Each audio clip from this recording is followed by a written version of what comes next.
So class 10 trigonometry का काफ़ी important question है पे, ये एमसीक्यू के फॉर्म में भी आता है। इसको आप ऐसे नॉर्मली सॉल्व कर सकते हो। If sine theta plus cos theta is equal to root 2, then tan theta plus cot theta is equal to क्या। देखो इसको कैसे सॉल्व करेंगे, ध्यान से देखना। सबसे पहले हम ये वाली टर्म को लेते हैं, sine theta plus cos theta is equal to root 2। इसको थोड़ा सा सॉल्व करेंगे, देन हम इसमें वैल्यूज डाल के इसको सॉल्व कर सकते हैं। कैसे, देखो sign theta plus cos theta हमें दिया हुआ है, तो sine theta plus cos theta हमें दिया हुआ है इज इक्वल टू रूट 2। अब देखो रूट के टर्म में मेरे को वैल्यू है, मेरे को ये थोड़ी ठीक नहीं लग रही है। मैं क्या करूँगा, इसमें स्क्वायरिंग बोथ द साइड्स कर दो। ठीक है, तो हम क्या करेंगे, स्क्वायरिंग बोथ द साइड्स।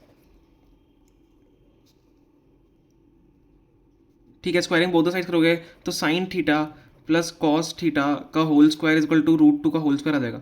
ठीक है, ये हमारे पास आ गया। अब यहाँ पे क्या हो जाएगा, since A square plus B square की आइडेंटिटी क्या होती है, A plus B, A square plus B square plus 2 A B होती है। A square plus B square की identity A plus A square plus B square plus 2 A B होती है। तो A square sine square theta plus cos square theta plus 2 sine theta cos theta हमारी identity हो जाएगी, is equal to root 2 का square करोगे तो 2 हो जाएगा।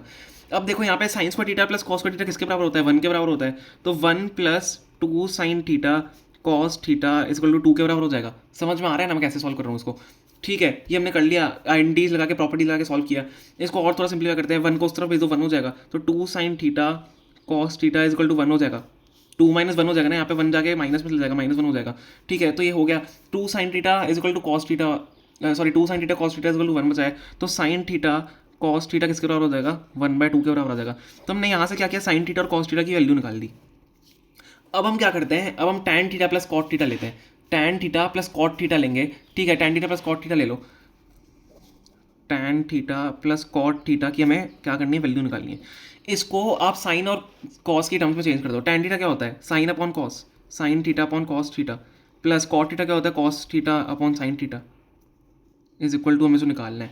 ठीक है, अब यहाँ पे क्या करेंगे, एलसीएम ले लो। एलसीएम क्या आएगा, साइन थीटा कॉस थीटा या कॉस थीटा साइन थीटा को जो भी है। तो अब sine theta into sine theta क्या होता है, sign square theta plus cos theta into cos square theta. LCM लेना तो आता होगा आपको, cos theta into cos square theta हो जाएगा, इज इक्वल टू जो हमें निकालना है।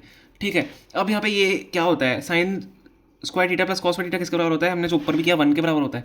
ठीक है, ये 1 के बराबर हो जाएगा। तो 1 अपॉन, अभी हमने क्या किया था, साइन थीटा कॉस थीटा की वैल्यू निकाली थी ना, 1 upon sine theta cos theta है। तो साइन थीटा कॉस थीटा की वैल्यू 1/2 है, नीचे 1/2 आ जाएगा।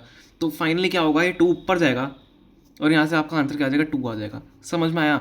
ये एमसीक्यू का भी क्वेश्चन हो सकता है और आपका 2 मार्कर्स का भी क्वेश्चन हो सकता है। इंपॉर्टेंट क्वेश्चन है। शायद इसका ऑप्शन जो था वो सी था आपके जो बोर्ड्स में आया था, तो ऑप्शन सी में आप लिख देता हूँ अगर आप एमसीक्यू के फॉर्म में कर रहे हो उसको। बाकी ये 2 आपका आंसर बिल्कुल करेक्ट है। समझ में आ गया हमने प्रॉपर्टीज कैसे यूज़ करी यहाँ पे। Okay, thank you so much for watching.